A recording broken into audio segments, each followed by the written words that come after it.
नमस्ते। आज से हम रोगाणुत्पादनी अध्याय की व्याख्या शुरुआत करेंगे। सबसे पहले जो चैप्टर का नाम है रोगाणुत्पादनी अध्याय, इसके बारे में थोड़ा सा जान लेते हैं। रोग का मतलब होता है रुजंती इति रोगा, यानी कि जो रुजा करे शरीर में, या जो किसी भी प्रकार की कमी करे, या जो आपको रुलाए, या जो दुख करे, वही सब चीज़ें जो होती है वो क्या होती है? रोग होती है। रोगान अनुत्पादनीय। उत्पादन का मतलब होता है प्रोडक्शन। तो यानी कि फॉर्मेशन, यानी कि उत्पादन का मतलब होता है कि रोग हुए या दुख हुआ। तो अनुत्पादनीय यानी कि दुख नहीं होना। तो ये जो चैप्टर है वो इस चीज़ से डील करता है कि क्या ऐसी चीज़ें जीवन में करनी चाहिए जिससे दुख ही ना हो या रोग ही ना हो। सो रोग अनुत्पादनीय अध्याय, ये इस चैप्टर का मतलब है। तो बेसिकली ये आपको वो सारी चीज़ें बताएगा कि जो रूट कॉज है डिजीज़ के, जो दुख होने का रूट कॉज है, जो डिजीज़ या रोग होने का जो रूट कॉज है, वो उसके क्या क्या कारण है, क्या क्या ऐसी मोडेलिटीज़ है जिससे सारे पैथोलॉजीज़ की शुरुआत होती है।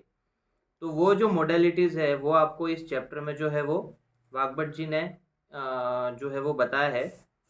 तो रोगाणुत्पादनीय अध्याय जो है वो बेसिकली रूट कॉज से डील करता है और उनका अर्ली प्रिवेंशन, कि कैसे उनको जल्दी से जल्दी प्रिवेंट किया जाए, इस बारे में बताता है। रोगाणुत्पादनीय अध्याय चालू करने से पहले अपन थोड़ा सा इंट्रोडक्शन डिस्कस कर लेंगे। तो सबसे उसका जो पहला श्लोक है वो आप देख लीजिए। तो सबसे पहले उन्होंने जो है वो इंस्ट्रक्शन दिया है अपने को, वेगान न धारेत वात वीण मूत्र शव त्रुटक क्षुधाम निद्रा कास श्रम श्वास जृंभा अश्रु सर्दी रेतसाम। तो क्या बोल रहे हो? वेगान न धारेत, यानी कि वेगों का धारण मत करो। अभी वेगों का धारण मत करो या वेगान न धारेत, ये समझने के पहले अपने को ये समझना पड़ेगा कि वेग क्या होता है। तो सबसे पहले तो इम्पोर्टेंट चीज़ है ये कि वेग क्या होता है, और दूसरा ये कि वेगान न धारेत ऐसा क्यों कह रहे हैं वो। तो उसके लिए सबसे इम्पोर्टेंट चीज़ है, उसका आंसर जो है वो ऐसा है कि वेग का मतलब होता है वेलोसिटी। वेलोसिटी यानी कि एक गति। हमारे शरीर के अंदर बहुत सारी गतियाँ चलती रहती है। तो जैसे कि ब्लड फ्लो है, जैसे कि हमारी रेस्पिरेशन है, जैसे कि हमारा जीआईटी के अंदर जो है वो पेरिस्टालसिस है, जैसे कि हमारी नर्व कंडक्शन है, जैसे कि हमारा एक्स्ट्रा सेलुलर फ्लूइड मूवमेंट है। तो ये सब चीज़ें जो है वो क्या है? वेग है। वेग जो होती है वो बेसिकली कैसी होती है? तो एक यूनिडायरेक्शनल होती है, बाय डायरेक्शनल होती है, सर्कुलर होती है। सभी प्रकार से वेलोसिटी चलती रहती है, क्योंकि आप सभी ने 12th में पढ़ा है वेलोसिटी जो होती है वो क्या है? वेक्टर क्वांटिटी है, यानी कि उसको फोर्स और डायरेक्शन दोनों ही लगता है। तो किसी भी ऑब्जेक्ट को इस यूनिवर्स में अगर आपको गति देनी है या वेलोसिटी देनी है तो आपको उसके लिए फोर्स लगाना पड़ेगा, और फोर्स लगाने का कारण कुछ तो होना चाहिए। ऐसा नहीं होगा कि आप ऐसे ही फोर्स लगा दोगे, कोई ना कोई कारण होगा जिसकी वजह से वो गति प्रारंभ होगी। या तो आप लगाओगे या तो बाय प्रेशर डिफरेंस वो चलेगा। तो कोई ना कोई एक कारण होगा, कोई ना कोई एनर्जी होगी जिसके पीछे या जिसकी वजह से वो मूवमेंट हो रहा होगा। तो इसका मतलब हमारे शरीर के अंदर भी जो मूवमेंट हो रहे हैं, जैसे कि ब्लड फ्लो हो रहा है, नर्व कंडक्शन हो रहे हैं, इनके पीछे भी बड़े बड़े कारण हैं। तो हमारे शरीर के अंदर जितने भी वेग है या जितनी भी वेलोसिटीज चल रही है, जैसे कि धरती के ऊपर हमारे पास दो हाथ है, दो पैर है, तो हम किधर भी जा सकते हैं, किधर भी आ सकते हैं। लेकिन आपके बॉडी के अंदर ऐसा नहीं है। आपके बॉडी के अंदर जो मूवमेंट है वो बहुत स्लो है। आपके बॉडी के अंदर जो सेल्स की सेलुलर मूवमेंट जो है वो भी बहुत स्लो है। उनके क्या दो हाथ या दो पैर नहीं है कि वो आपके जैसे फास्ट फास्ट भागेंगे। लेकिन इतना स्लो मूवमेंट या कोई हाथ या कोई पैर ना होने के बावजूद भी आपके शरीर के अंदर 5 लीटर ब्लड जो है वो बार बार घूम रहा है। तो ये कैसे हो रहा है? How is it possible? तो ये जो चीज़ है वो किसी ना किसी कारण से, बहुत सारे केमिकल प्रोसेसेस हैं जिसकी वजह से इफेक्ट के स्वरूप में हमें ये वेग या ये वेलोसिटी देखने को मिल रही है। तो ये वेलोसिटी जो है वो अलग अलग प्रकार की है, तो वो अपन एक बार देख लेते हैं कि हमारे बॉडी के अंदर नेचुरली अगर देखा जाए तो क्या क्या वेलोसिटी चल रही है। So inside body we have different velocities flowing naturally without conscious control. और सबसे इंपॉर्टेंट बात कि ये हमारे कॉन्शियस कंट्रोल में नहीं है, यानी कि सबकॉन्शियसली ही इनका कंट्रोल हो रहा है। तो सबसे पहले आप जानते हो ब्लड वेलोसिटी। तो ब्लड वेलोसिटी का ये वीडियो जो है वो मैं यहाँ पे आपको प्ले करके दिखाता हूँ। तो आप देख सकते हो पूरे बॉडी के अंदर का जो ब्लड वेलोसिटी है वो इसके अंदर प्ले होके दिख रहा है आपको।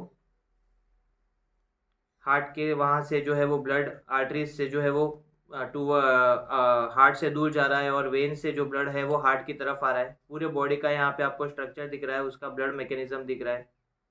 तो ये वेलोसिटी जो है वो कॉन्स्टेंटली जब आपका जन्म होता है तब से लगा करके जब तक आपका मरण होता है तब तक ये वेलोसिटी कॉन्स्टेंटली ऐसे ही चलती है।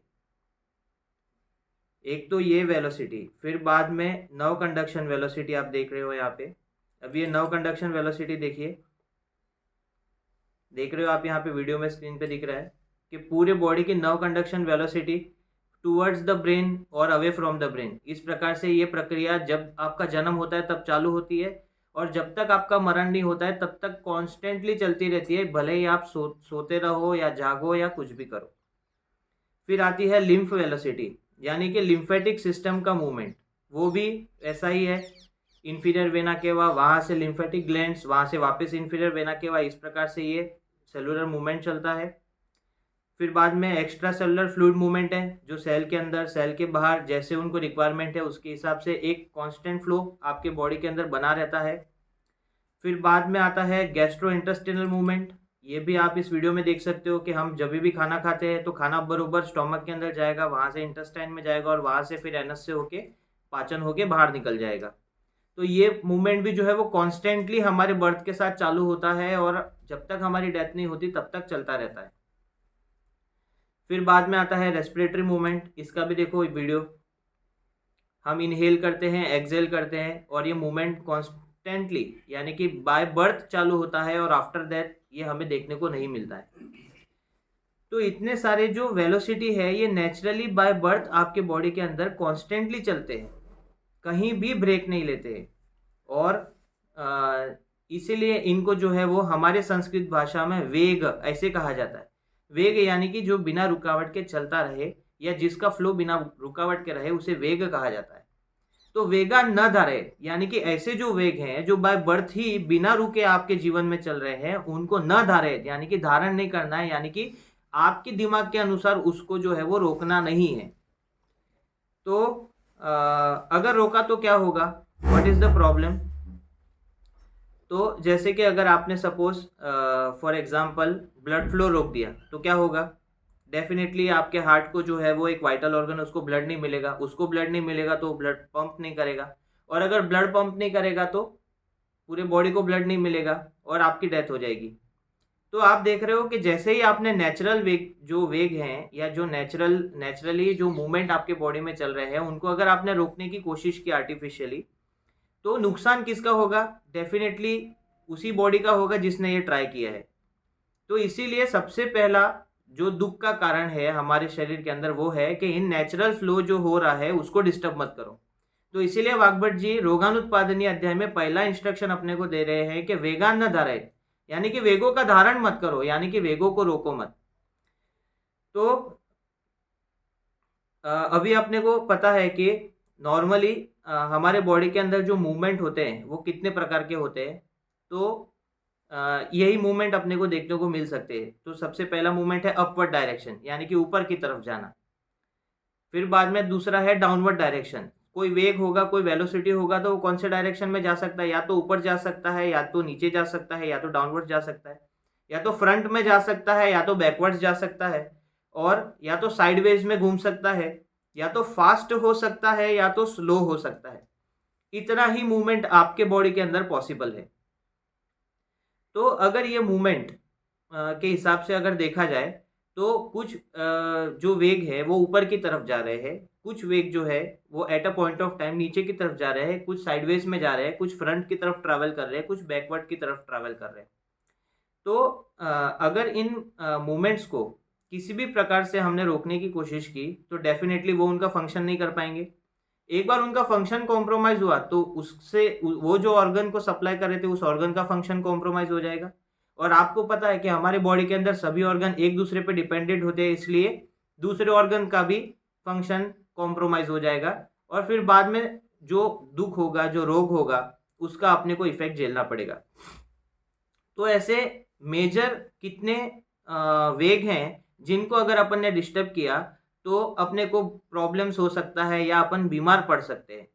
तो उसका एक लिस्ट जो है वो वाग्भट जी ने यहाँ पे दिया है, जो अपन ने श्लोक में पढ़ा। तो उसमें सबसे पहला था अधोवात। अधोवात यानी कि फ्लेटस यानी कि फाट। फिर बाद में आता है विट। विट यानी कि फिशिस यानी कि पुरुष यानी कि मल। मूत्र। मूत्र यानी कि यूरिन। शवतु यानी कि स्नीज यानी कि छींकना। ट्रुट यानी कि तृष्णा यानी कि प्यास यानी कि थ्रस्ट। शुदा। शुदा यानी कि भूख यानी कि हंगर। निद्रा। निद्रा भी एक वेग है। आराम करना या पूरे प्रोसेसेस को स्लो करना, वो भी एक मूवमेंट आपके बॉडी में पॉसिबल है, तो वो भी एक वेग है। तो इसलिए निद्रा यानी कि स्लीप। कास यानी कि खांसी यानी कि कफ। श्रम श्वास यानी कि ब्रेथिंग ऑन एक्सर्शन, वो भी एक वेग है। जृंभा यानी कि यॉनिंग। अश्रु यानी कि आंखों से जो आंसू आते हैं वो। छर्दी यानी कि वॉमिटिंग यानी कि उल्टी आना। रेतस यानी कि सीमन। इन सब चीज़ों का जो वेग होता है, जो नेचुरल अर्जिस होते हैं, जो नेचुरल इंटेंसिटी होती है आपके बॉडी के अंदर, जो स्वाभाविक रूप से आती है, आप कॉन्शियसली ये सब चीज़ें नहीं करते हो, तो अगर ये नेचुरल मूवमेंट्स है और किसी कारण से हो रहे हैं तो इन्हें नहीं रोकना चाहिए।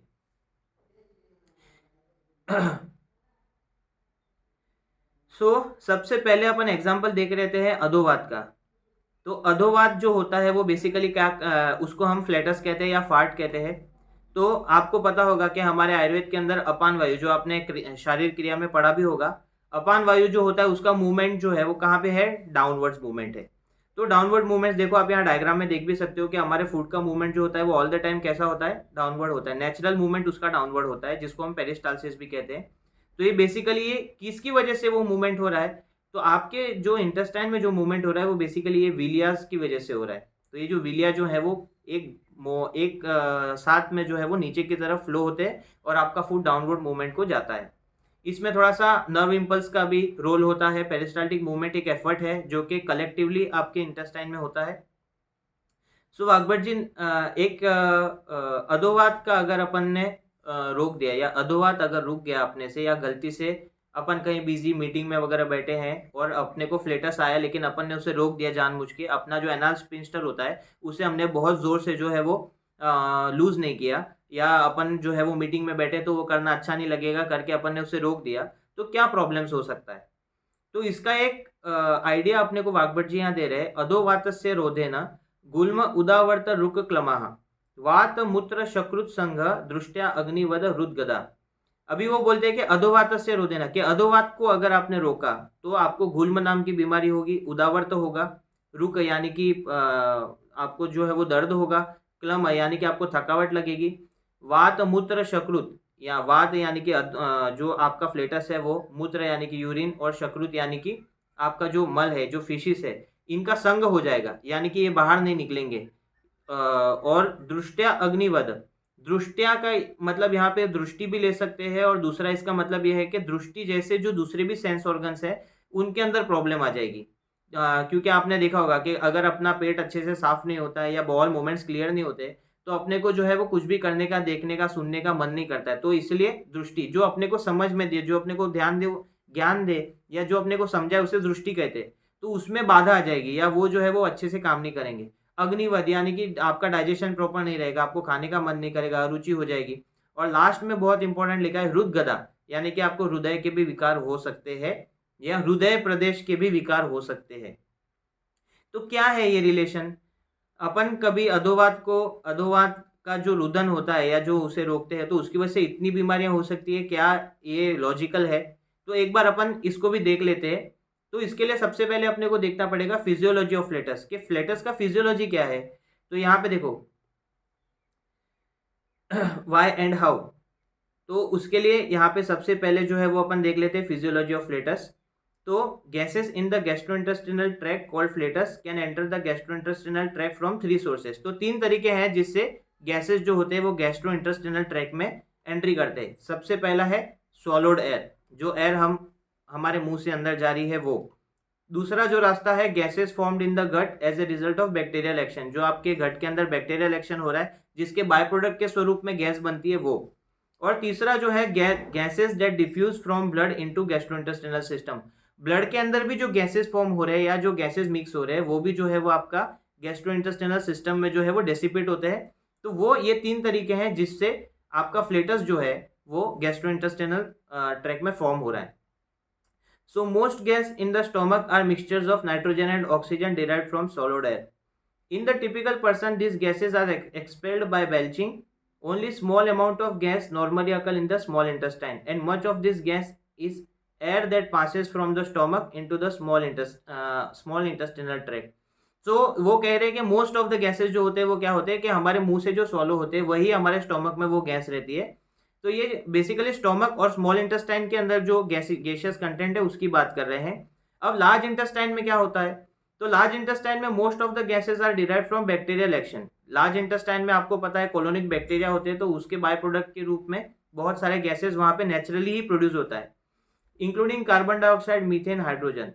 When methane and hydrogen become suitably mixed with oxygen, an actual explosive mixture is sometimes formed. Use of electric cautery during sigmoidoscopy has been known to cause a mild explosion. अभी आपको पता है कि सिग्मोइडोस्कोपी में जब अपन cautery का use करते हैं तो वहां पे अपन जो है वो जलाते हैं उस एरिया को इसके लिए। तो जैसे ही मीथेन गैस जो कि इन्फ्लेमेबल होती है उसका संपर्क उससे होगा तो थोड़ा स्पार्क होगा। तो इसलिए वो यहाँ पे ये कह रहे हैं कि लार्ज इंटेस्टाइन में जो गैसेस होते हैं वो थोड़े से इन्फ्लेमेबल क्वालिटी के होते हैं। तो इसलिए जब भी सिग्मोइडोस्कोपी करते हैं उसमें इलेक्ट्रिक कॉटरी का यूज होता है तो वहाँ पे कभी कभी स्पार्क देखने को मिलता है। तो लार्ज इंटेस्टाइन में बेसिकली जो आपके बैक्टीरियल एक्शन होने की वजह से जो गैसेस फॉर्म होते हैं वो गैसेस जो होते हैं वो बेसिकली हाइड्रोजन और मीथेन के होते हैं।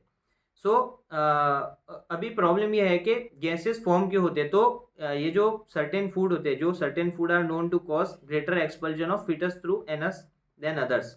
तो कुछ खाने ऐसे होते हैं जो कोलोनिक बैक्टीरिया जो होता है हमारे लार्ज इंटेस्टाइन में वो उनको अच्छा लगता है, उसमें वो कॉलोनी ज़्यादा बना पाते हैं।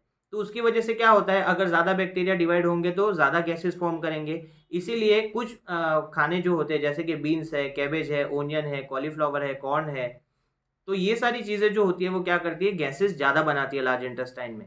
और अगर कुछ इरिटेंट फूड है जैसे कि विनेगर है वो भी क्या करते हैं, सेल्स को इरिटेट कर देते हैं जिसकी वजह से वो ज़्यादा गैसेस बनाते हैं। फिर some of these foods serve as suitable medium for gas forming bacteria, especially unabsorbed fermentable type of carbohydrates. For instance, beans contain an indigestible carbohydrate that passes into the colon and becomes a superior food for colonic bacteria. But in other instances, excessive expulsion of gases result from irritation of the large intestine. तो वो बोल रहे हैं कि साफ साफ जो gut bacteria है अगर उनको कोई खाना अच्छा लगता है, जो वो खाना कौन सा खाना होगा, डेफिनेटली जो आपके स्टोमक में डाइजेस्ट नहीं होगा वही खाना होगा। तो ऐसे कोई सेलुलोस टाइप के जो प्लांट मटेरियल है वो अगर डाइजेस्ट बिना हुए आपके लार्ज इंटेस्टाइन में चले जाते हैं, जो फर्मेंट होते रहते हैं, तो बैक्टीरिया को ऐसा खाना ज़्यादा पसंद आता है और वो एनारोबिक रेस्पिरेशन करके वहाँ पे जो है वो गैसेस फॉर्म करते हैं और अपना कॉलोनी बढ़ाते हैं। लेकिन कुछ खाना ऐसा होता है जो उनको इरिटेट कर देता है, तो वो क्या करते हैं, इरिटेशन होने की वजह से वो ज़्यादा गैसेस प्रोड्यूस करते हैं, क्योंकि इसके अलावा वो और कुछ नहीं कर सकते।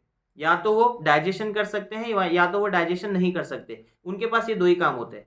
तो इसीलिए दो ही चीज़ें पॉसिबल है, वो दो चीज़ें होती है। तो उसकी वजह से क्या होता है, which promotes rapid peristaltic expulsion of gases.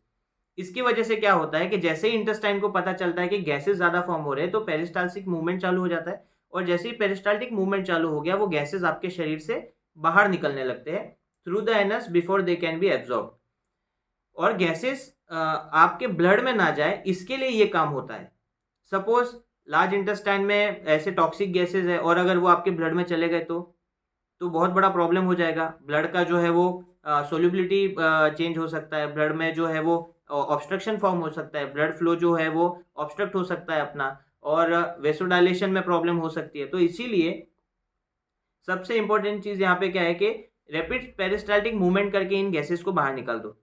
फिर अभी ये इंपॉर्टेंट है कि ये प्रक्रिया जो है वो कितनी बड़ी है। तो देखिए यहाँ पे the amount of gases entering और forming in the large intestine each day average is 7 to 10 litres, यानी कि 7 से 10 लीटर गैसेस जो है वो एवरेज में हमारे बॉडी के इंटेस्टाइनल पार्ट में एंटर होता है या फिर वहाँ फॉर्म होता है। और whereas the average amount expelled through the NS is usually only about 0.6 litre, और बाहर कितना निकलता है, सिर्फ 0.6 लीटर, यानी कि 1 लीटर भी नहीं। तो सोचिए अगर आपके बॉडी के अंदर इतना 7 से 10 लीटर तक गैसेस हर रोज फॉर्म हो रहा है, लेकिन उसमें से निकल रहा सिर्फ 0.6 लीटर है, तो ये आपके शरीर के अंदर जो गैस रिटेनिंग कैपेसिटी है वो कितनी है। और इतनी कैपेसिटी होने के बावजूद भी अगर इससे ज़्यादा गैस बने, डेफिनेटली 7 से 10 लीटर ये कोई छोटा अमाउंट नहीं है। अगर उससे ज़्यादा अगर फिर बाद में गैसेस बनेंगे तो डेफिनेटली आपको तकलीफ तो होने ही वाली है। So the remainder is normally absorbed into blood through intestinal mucosa and expelled through the lungs.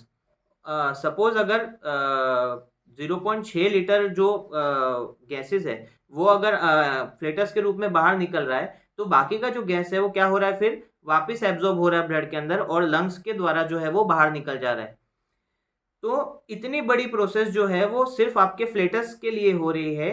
अगर ये फ्लेटस किसी भी तरीके से ऑब्स्ट्रक्ट हो जाता है, यानी कि बाहर नहीं निकल पाया, 0.6 लीटर भी अगर ये फ्लेटस जो है वो अगर आपका नॉर्मल तरीके से बाहर नहीं निकल पाया और आपने इसको ऑब्स्ट्रक्ट कर दिया, तो क्या प्रॉब्लम होगा। आपने जो रोका वो ठीक है, लेकिन यहाँ पे जो बीमारियों की सीक्वेंस बता रहे हैं वो क्यों हो रही है, वो बीमारियों की सीक्वेंस वो इसीलिए हो रही है क्योंकि किसी भी प्रकार से फ्लेटस ऑब्स्ट्रक्ट हो रहा है। यहाँ पे वाघभट जी ऐसा कह रहे हैं कि अगर आपने फ्लेटस को रोका तो ये बीमारियां होंगी। इसका मतलब ये है कि अगर किसी भी बीमारी की वजह से फ्लेटस रुका तो भी ये सारी बीमारियां होंगी। तो इसीलिए सबसे पहले अपने को ये जानना चाहिए कि पैथोलॉजी क्या क्या हो सकता है, कि अगर अपनी फ्लेटस कहीं पे रुक जाती है तो उसके अनुसार क्या क्या अपने को झेलना पड़ सकता है। तो अगर आप पैथोलॉजी देखोगे तो देखो यहाँ पे एक बहुत अच्छा सा मैंने डायग्राम दिया है। तो फ्लेटस कहाँ रुकी है उसके अनुसार अपने को पता चलेगा कि क्या क्या सिम्टम्स आएंगे। तो जैसे कि अगर आप पैथोलॉजी देखोगे तो obstruction at pylorus causes acid vomitus, कि अगर पाइलोरस के वहाँ पे ऑब्स्ट्रक्शन हुआ है तो वॉमिट के स्वरूप में बाहर निकलेगा। अगर आपका ऑब्स्ट्रक्शन जो है वो डिओडिनम में हुआ है तो उसकी वजह से क्या होगा, बेसिक वॉमिटस बाहर निकलेगा। अगर आपका ऑब्स्ट्रक्शन जो है वो स्मॉल इंटेस्टाइन में हुआ है तो एक्सट्रीम वॉमिटिंग होगी और बहुत डिहाइड्रेशन हो जाएगा। अगर लो ऑब्स्ट्रक्शन है या लार्ज इंटेस्टाइन में या एनल रीजन में जो है वो अगर ऑब्स्ट्रक्शन हो रहा है तो आपको क्या होगा, वॉमिटिंग कम होगी लेकिन कॉन्स्टिपेशन बहुत ज़्यादा होगा और विबंध हो जाएगा, यानी कि जो नॉर्मल फीसिस है वो बाहर अच्छे से नहीं निकलेगी। और इन सब पैथोलॉजीज का क्या क्या कारण हो सकता है, एक तो ये कि आपने खुद ही जो है वो फ्लेटस को रोका, लेकिन दूसरे भी बहुत सारे कारण हैं। तो उसमें सबसे पहला आता है कैंसर। उसमें भी जो है वो आपका जो नॉर्मल ह्यूमन है गैस्ट्रोइंटेस्टिनल सिस्टम का वो ऑब्स्ट्रक्ट हो जाता है, ना चाहते हुए भी फ्लेटस रुक जाता है। फिर बाद में आता है अल्सर, वहाँ पे स्ट्रिक्चर फॉर्म हो जाते हैं, अल्सर्स की वजह से भी ये प्रॉब्लम होती है। स्पाजम, मस्कुलर स्पाजम हो जाते हैं जिसकी वजह से लूमन जो है वो एकदम छोटा हो जाता है और फिर बाद में फ्लेटस आगे पास नहीं होता है। पैरालिटिक इलियस, यानी कि आपकी जो पेरिस्टाल्टिक मूवमेंट है अगर वही रुक गई तो डेफिनेटली गैसेस आगे जाएंगे ही नहीं और आपके गैसेस बाहर निकलेंगे ही नहीं। एडहेजन, ऑपरेशन के बाद में जो है वो कभी कभी टिश्यूज एक दूसरे से चिपक जाती है जिसकी वजह से ये प्रॉब्लम हो जाता है। तो ऐसे कुछ कॉमन रीजंस और कुछ कॉमन पैथोलॉजी है जिसकी वजह से भी ये जो प्रॉब्लम है वो अपने को देखने को मिल सकता है। सो गैस्ट्रोइंटेस्टिनल ऑब्स्ट्रक्शन अगर होगा तो क्या उसके कारण अपन ने देखे कि कैंसर हो सकता है, फाइब्रोटिक कंस्ट्रिक्शन हो सकता है, स्पाजम हो सकता है, पैरालिसिस हो सकता है। और इसके एबनॉर्मल कॉन्सिक्वेंसेस क्या होंगे वो एज पर रीजन है। तो देखिए, अगर पायरोलस में अगर आपका ऑब्स्ट्रक्शन होता है तो परसिस्टेंट वॉमिटिंग है, जो भी आपने खाना खाया होगा, जो भी स्टोमक के अंदर कंटेंट होगा वो सब बाहर निकल जाएगा। बॉडी को न्यूट्रिशन नहीं मिलेगा क्योंकि आपका स्टोमक बार बार एम्प्टी हो रहा है, जो भी खा रहे हो वो तुरंत उल्टी हो रही है। और it causes loss of hydrogen ions from stomach and can result in various degrees of whole body metabolic alkalosis. और इसकी वजह से एक मेटाबॉलिक अल्कालोसिस नाम की स्टेज भी आ सकती है जिसमें आपकी बॉडी के अंदर जो है वो एक्सेसिव वीकनेस रहेगी, आप कुछ कर नहीं पाओगे। If the obstruction is beyond the stomach, suppose stomach के आगे डिओडिनम के वहां पे सपोज जो है वो अगर ऑब्स्ट्रक्शन है तो क्या होगा, antiperistaltic reflux from small intestine causes intestinal juice to flow backward into the stomach and this juices are vomited along the stomach secretions. तो डेफिनेटली जो भी स्टोमक कंटेंट होगा और जो भी वहां पे गैस्ट्रिक सिक्रीशंस होंगे वो भी वॉमिट के साथ बाहर निकल जाएंगे। In this intense the person loses large amount of fluid and electrolyte और ही और शी बिकम सीवियरली डिहाइड्रेटेड, और इसकी वजह से डिहाइड्रेशन भी ज्यादा होगा। If the obstruction is near the distal end of large intestine faeces can accumulate in the colon for a week or more. Definitely अगर लार्ज इंटेस्टाइन में ऑब्स्ट्रक्शन है तो डेफिनेटली वहां से तो वॉमिट पूरा ऊपर नहीं आएगा पूरा घूम के, तो इसीलिए वहां पे क्या हो जाएगा, फिशिस ही ऑब्स्ट्रक्ट हो जाएंगी। यानी कि जो भी आपका वेस्ट मटेरियल बना है वो वहीं के वहीं पड़ा रहेगा और 1 हफ्ते से ज़्यादा भी पड़ा रह सकता है। The patient develops an intense feeling of constipation, but at first vomiting is not severe. After the large intestine has become completely filled and it finally becomes impossible for additional chyme to move from the small intestine into the large intestine, severe vomiting does then occur. तो definitely अगर आपके large intestine में obstruction हो गया है और waste material आगे नहीं जा रहा है तो डेफिनेटली क्या होगा, वेस्ट मटेरियल हर रोज आप खाना खाओगे, हर रोज एडअप होता जाएगा। एक मोमेंट ऐसा आएगा जब वेस्ट मटेरियल आगे नहीं जाएगा और आपको जो है वो बैक फ्लो वॉमिट होगी और वो वॉमिट बहुत सीवियर होगी। कभी कभी ऐसा भी होता है कि मुंह से वेस्ट मटेरियल भी बाहर निकलता है।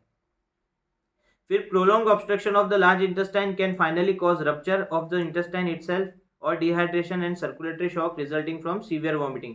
डेफिनेटली अगर वेस्ट मटेरियल बहुत ज़्यादा जो है वो लार्ज इंटेस्टाइन में जमा हो गया तो लार्ज इंटेस्टाइन की वॉल को वो चीर फाड़ कर सकता है। वहाँ पे बहुत सारी गैसेस बनेंगी, उस गैसेस की वजह से लार्ज इंटेस्टाइन में ब्लोटिंग हो सकती है, जिसकी वजह से एक बार अगर लार्ज इंटेस्टाइन में के वॉल जो होते वो अगर रप्चर हो गए तो डेफिनेटली वो एक इमरजेंसी हो जाएगी, मेडिकल इमरजेंसी, और तुरंत ही अपने को हॉस्पिटल जाना पड़ेगा। तो आप देख सकते हो कि अपन ने जो है वो फिजियोलॉजी पढ़ी, उसकी पैथोलॉजी पढ़ी। अब हम एक बार वापस वो श्लोक देखते हैं जो हमारे वाग्भट जी ने 5000 साल पहले लिखा है।